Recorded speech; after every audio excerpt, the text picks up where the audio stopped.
Hello students, बेटा आज हम लोग क्या करेंगे, रेस्पिरेशन चैप्टर में एनसीईआरटी का जो एग्जाम्पलर प्रॉब्लम होता है ना, उसको सॉल्व करेंगे। ठीक है, ये बहुत इंपॉर्टेंट होता है क्योंकि नीट में कभी कभी तो इससे डायरेक्ट क्वेश्चन आ जाते हैं।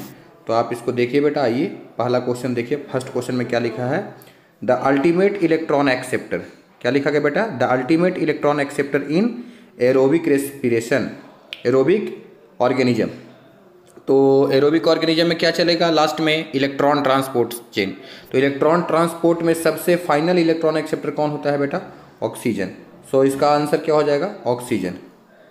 समझ में आ गया, इसका आंसर क्या हो जाएगा, ऑक्सीजन। क्लियर। सेकंड क्वेश्चन देखो। सेकंड क्वेश्चन में क्या कहता है, phosphorylation of glucose during the glycolysis is catalyse by.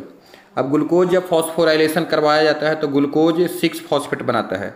कौन सा एंजाइम काम करता है बेटा, ग्लूकोज को ग्लूकोज 6 फॉस्फेट में कन्वर्ट करने में कौन सा एंजाइम काम करेगा, आपको याद है ना, हेक्सोकाइनेज। कौन सा एंजाइम काम करता है बेटा, first step of the glycolysis, याद करो, हेक्सोकाइनेज। हेक्सोकाइनेज क्या करता है, ग्लूकोज को ग्लूकोज 6 फॉस्फेट में कन्वर्ट कर देता है। वहाँ पे आपको याद होगा मैंने एटीपी को ऐड किया था, वहाँ पे क्या होता है बेटा, एटीपी का एक्सपेंडिचर हुआ है। ठीक है, तो इसका सी ऑप्शन राइट हो जाएगा। सेकंड क्वेश्चन थर्ड क्वेश्चन देखते बेटा, है ना। Pyruvic acid the key product of glycolysis can have many metabolic fate under aerobic condition it forms. ठीक है, अब पाइरुविक एसिड जो होता है वो एरोबिक कंडीशन में क्या बनाएगा बेटा, अगर एन एरोबिक कंडीशन रहेगा तब तो आपको पता है कि वो लैक्टिक एसिड फर्मेंटेशन कर सकता है, अल्कोहलिक फर्मेंटेशन कर सकता है, एसिटिक एसिड फर्मेंटेशन कर सकता है, कुछ भी कर सकता है, वो डिपेंडिंग अपॉन कि किस सेल में चल रहा है। ठीक है, ईस्ट के सेल में चल रहा है कि मसल्स के सेल में चल रहा है, कहाँ पे चल रहा है वो तो मैं आपको बता चुका हूँ। जब एरोबिक कंडीशन होता है, जब ऑक्सीजन अवेलेबल होता है तो वो क्या बनाता है, आपको पता है ना, वो क्या बनाता है बेटा, वो एसिटाइल कोएंजाइम ए का फॉर्मेशन करता है। और साथ साथ जब एसिटाइल को, क्योंकि देखो पाइरुविक एसिड में 3 कार्बन है तो वहाँ पे एक कार्बन जो है वो बाहर निकल जाएगा, डी कार्बोक्सिलेशन, तो यहाँ पे CO2 तो बाहर निकलेगा बेटा, है ना, CO2 तो बाहर निकलेगा और वो बनाएगा एसिटाइल कोएंजाइम ए। और यही एसिटाइल कोएंजाइम ए क्या करता है, एंट्री करता है क्रेब साइकिल में। तो एरोबिक, तो वहीं पे तो पाइरुविक एसिड के बाद ही तो डिसाइड होता है कि किधर जाना है रिएक्शन, है ना, एरोबिक कंडीशन में जाना है कि एनएरोबिक कंडीशन में जाना है। पाइरुविक एसिड के बाद डिसाइड हो जाता है रिएक्शन, है कि नहीं। पाइरुविक एसिड के बाद जो है वो रिएक्शन डिसाइड हो जाता है, एसिटाइल कोएंजाइम ए बनाएगा कि CO2 बनाएगा। ठीक है, तो ये सारा चीज़ आपको समझ में आनी चाहिए। ठीक है बेटा, तो यहाँ इसका आंसर क्या हो जाएगा, सी आंसर हो जाएगा। ठीक है, अगला क्वेश्चन देखता हूँ। फोर्थ नंबर क्वेश्चन देखो बेटा। फोर्थ नंबर में क्या है, electron transport system is located in mitochondria. अब बताओ, डायरेक्ट क्वेश्चन आ गया ना, इलेक्ट्रॉन ट्रांसपोर्ट सिस्टम या electron transport chain inner membrane of mitochondria में होता है। सी ऑप्शन इसका राइट हो जाएगा, inner membrane of the mitochondria. Electron transport chain कहाँ पर होता है बेटा, inner membrane of the mitochondria. मैंने आपको बताया था ग्लाइकोलिसिस साइटोसोल में चलता है, क्रेब साइकिल जो होता है वो माइटोकॉन्ड्रिया के मैट्रिक्स में चलता है, इलेक्ट्रॉन ट्रांसपोर्ट जो होता है वो इनर मेम्ब्रेन ऑफ माइटोकॉन्ड्रिया में चलता है। तो कौन सा रिएक्शन कहाँ कहाँ चलता है ये सारी बात मैं आपको बता चुका हूँ। तो यहाँ पे 4 क्वेश्चन का तो सी आंसर डायरेक्ट हो गया, इसमें तो कुछ सोचने वाली बात ही नहीं है, direct inner membrane of the mitochondria. ठीक है, अच्छा उसके बाद फिर नेक्स्ट क्वेश्चन देखो, 5 नंबर क्वेश्चन देखो। Which of the following exhibits the highest rate of respiration.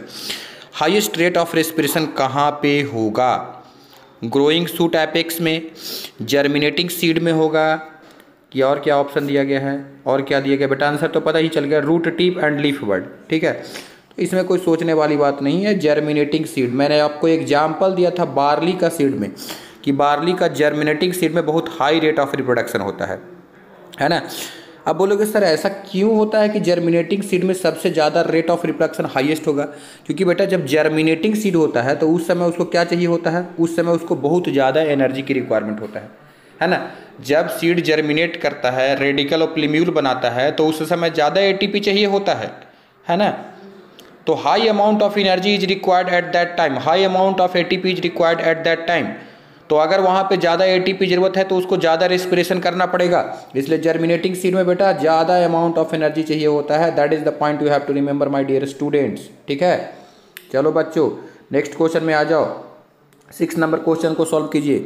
6 number question में क्या लिखता है, mitochondria are power house of the cell. बिल्कुल सही बात है, mitochondria power house of the cell होता है, इसमें कोई शक वाली बात नहीं है। Which of the following observation support this statement. कौन सी ऑब्जर्वेशन जो है वो इस स्टेटमेंट को सपोर्ट करेगा कि माइटोकॉन्ड्रिया जो है वो power house of the cell है। तो पहला स्टेटमेंट में लिखा गया है माइटोकॉन्ड्रिया सिंथेसाइज एटीपी। पहला ही आंसर सही हो गया, आपको कोई दिक्कत वाली बात नहीं है। क्यों नहीं दिक्कत वाली बात है बेटा, क्योंकि माइटोकॉन्ड्रिया जो होता है उसके अंदर उसको हम लोग एटीपी मील बोलते हैं। सेल के अंदर में एटीपी मील का काम कौन करता है, माइटोकॉन्ड्रिया। तो माइटोकॉन्ड्रिया को एटीपी मील क्यों बोलते हैं, क्योंकि वो एटीपी बनाने का काम करता है। जो भी जैसे कि माइटोकॉन्ड्रिया के अंदर में जैसे इलेक्ट्रॉन ट्रांसपोर्ट भी चलेगा, क्रेब साइकिल भी चलेगा, तो सारा चीज़ जो है वो जो मेजर जो एटीपी का जो रिसोर्सेज है वो सब उधर ही है। इलेक्ट्रॉन ट्रांसपोर्ट चलेगा, अब उसी इलेक्ट्रॉन ट्रांसपोर्ट में क्या डालते हो आप, NADH2 डाल देते हो, NADH2 नॉट NADPH2, और फिर FADH डाल देते हो। तो मैक्सिमम जो एनर्जी मिला है तो 4 ही एटीपी तो आपको डायरेक्ट बने हैं ना बेटा। डायरेक्ट जो अगर देखा जाए तो सबस्ट्रेट लेवल फॉस्फोरिलेशन अंदर हुआ है क्रेब साइकिल में 2 बार क्रेब साइकिल चला है तो, और 2 बार जो है वो 2 एटीपी बाहर निकला है ग्लाइकोलिसिस में। तो 2 ही एटीपी डायरेक्ट आपको मिलेंगे ग्लाइकोलिसिस से, डायरेक्ट एटीपी जो इनेट एटीपी होगा। बाकी 2 एटीपी और मिलेगा जो कि क्रेब साइकिल में मिलेगा, और बाकी जो रहा मतलब बाकी जो 34 एटीपी रहा वो तो NADH और FADH के फॉर्म में है। 10 NADH बनता है और 2 FADH बनता है, 34 एटीपी का बराबर। तो उसको इलेक्ट्रॉन ट्रांसफर, ये सब माइटोकॉन्ड्रिया के अंदर में चलता है। और माइटोकॉन्ड्रिया जो होता है वो एटीपी का मील होता है, पावर को जनरेट करता है, और इसीलिए हम लोग इसको बोलते हैं power house of the cell. Biology में पावर का मतलब क्या होता है बेटा, एटीपी। एनर्जी का मतलब क्या होता है बायोलॉजी में, ATP. ATP is the chemical energy my dear students, please remember this. ATP का मतलब होता है केमिकल एनर्जी, है ना। तो ये आपको ध्यान में रखना जरूरी है कि हम माइटोकॉन्ड्रिया को power house of the cell क्यों कहते हैं, क्योंकि वो पावर जनरेट करता है, वो एटीपी बनाता है, और जो एटीपी बनाएगा, जो पावर जनरेट करेगा, उसको हम लोग power house of the cell कहेंगे। इसमें कोई शक वाली बात नहीं है। ठीक है, अगला सवाल पे चलते हैं बेटा। अगला सवाल में क्या बोलता है, the end product of oxidative phosphorylation is. अब ऑक्सीडेटिव फॉस्फोरिलेशन का इंड प्रोडक्ट क्या होगा बेटा, है ना। तो ऑक्सीडेटिव फॉस्फोरिलेशन जब होता है तो आप याद करो, इनर मेम्ब्रेन ऑफ माइटोकॉन्ड्रिया में इलेक्ट्रॉन ट्रांसपोर्ट चलता है, और 5th कॉम्प्लेक्स के पास जरा याद कर लो। जब अगर तुमने 5वां कॉम्प्लेक्स पढ़ा है तो 5वां कॉम्प्लेक्स को जरा याद कर लो कि 5वां कॉम्प्लेक्स में क्या होता है, फर्नांडेज मोरन पार्टिकल, जिसको मैंने बताया था, जिसको हम लोग और भी क्या बोलते थे, और भी तो कुछ बोलते थे, हाँ F0F1 पार्टिकल बोलते थे बेटा। तो F0F1 पार्टिकल से जो दोनों मेम्ब्रेन के बीच में जो प्रोटॉन भर गया था, जब उसकी पंपिंग हुई थी, तो इनवर्ट पंपिंग के समय में क्या याद है, ऑक्सीजन एक्सेप्ट किया था करके इलेक्ट्रॉन को, है ना। और इलेक्ट्रॉन को एक्सेप्ट करने के बाद वो प्रोटॉन एक्सेप्टर भी हो जाता है, क्योंकि फिर वो प्रोटॉन को एक्सेप्ट करेगा, फिर बाटर बनाया था, तो बाटर तो बनाया ही था। अच्छा, अब ये बाटर तो बन ही गया। अब बेटा ये पूरी कहानी हुई, जो इलेक्ट्रॉन ट्रांसपोर्ट चेन बनी, तो ये बाटर तो बन गया, लेकिन उस पॉइंट पे क्या बना था, F0F1 पार्टिकल पे ADP प्लस PI को जोड़ के ATP, कुछ याद है, साथ में बाटर बना था। ये 2 चीज़ें होती है end product of the oxidative phosphorylation. मुझे लगता है आपको पूरे अच्छी तरीके से समझ में आ गया। ऑक्सीडेटिव फॉस्फोरिलेशन का मकसद क्या था, ATP बनाना, लेकिन साथ साथ वो बाई प्रोडक्ट क्या निकाल दिया, वाटर। साथ साथ बेटा बाई प्रोडक्ट क्या निकाल दिया, water. So I think this is absolutely clear. Now come to the next point, है ना, नेक्स्ट क्वेश्चन, है ना। तो नेक्स्ट क्वेश्चन बेटा देखिए, नेक्स्ट क्वेश्चन को ध्यान से दीजिए। देखिए क्या करता है, कहता है match the following and choose the correct option from those given below. अच्छा, करेक्ट ऑप्शन चूज करना है, मैचिंग करना है। वाह वाह वाह, क्या बात है, बेहतरीन बेहतरीन बेहतरीन बेटा, है ना। मैचिंग करना है। पहला ऑप्शन में दिया गया है मॉलिक्यूलर ऑक्सीजन। अब मॉलिक्यूलर ऑक्सीजन के सामने क्या है, अल्फा कीटोग्लूटारिक एसिड नहीं होगा, हाइड्रोजन एक्सेप्टर, साइटोक्रोम।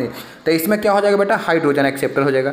क्यों सर, क्यों आपने हाइड्रोजन एक्सेप्टर बोल दिया, क्योंकि देखो मॉलिक्यूलर ऑक्सीजन लास्ट में क्या करता है, इलेक्ट्रॉन को एक्सेप्ट करता है, फिर बाद में हाइड्रोजन को एक्सेप्ट, इलेक्ट्रॉन एक्सेप्ट, इधर तो कुछ दिया हुआ नहीं है तो ये हाइड्रोजन को एक्सेप्ट करेगा। तो यहाँ पे इसके सामने क्या आ जाएगा बेटा, सेकंड ऑप्शन आ जाएगा। ठीक है, इसके सामने सेकंड ऑप्शन, फर्स्ट के सामने सेकंड ऑप्शन, मतलब या तो फर्स्ट आंसर हो गया या तो सेकंड या तो थर्ड आंसर होगा, क्योंकि बी में तो थर्ड दिया गया है और इसमें ये दिया गया, तो दो ऑप्शन तो कट गया। अब देखते हैं, एलिमिनेट करेंगे ऑप्शन को बेटा। अब अगला दिया है इलेक्ट्रॉन एक्सेप्टर। इलेक्ट्रॉन एक्सेप्टर कौन है, दिया हुआ गिवन ऑप्शन में electron, alpha ketoglutaric acid electron, तो इलेक्ट्रॉन एक्सेप्टर हो गया बेटा कौन, cytochrome C. Cytochrome C proton भी एक्सेप्ट करता है, इलेक्ट्रॉन भी एक्सेप्ट करता है, पॉइंट टू बी नोटेड, है ना। तो इसके सामने सी हो गया, तो यानी फर्स्ट हो गया सेकंड, तो लो आंसर तो पता चल गया, फर्स्ट ऑप्शन है ना, फर्स्ट ऑप्शन हो गया बेटा, है ना। अब उसके बाद फिर दो बच गए, सी पायरुवेट डिहाइड्रोजिनेज, तब पायरुवेट डिहाइड्रोजिनेज में क्या हो जाएगा, सी के सामने क्या हो जाएगा, एसिटाइल कोएंजाइम में, है ना। एसिटाइल कोएंजाइम में पायरुविक एसिड को तोड़ेगा तो एसिटाइल कोएंजाइम में बनाएगा decarboxylation alpha ketoglutaric acid का। So first option is very right. ठीक है, तो बच्चों आपने देखा ये सारा क्वेश्चन जो हमने बनाया वो एनसीईआरटी का एग्जाम्पलर प्रॉब्लम था, है ना। एग्जाम्पलर में जो प्रॉब्लम दिए रहते हैं वो बहुत इंपॉर्टेंट भी होते हैं और आपको बनाना भी चाहिए। सो मुझे उम्मीद है कि आपको ये सारी प्रॉब्लम सॉल्व हो गया होगा, समझ में आया होगा अच्छे से। If you have any confusion you can ask me, comment box में बताइए हमें, हम उसको सॉल्व करेंगे। Thank you.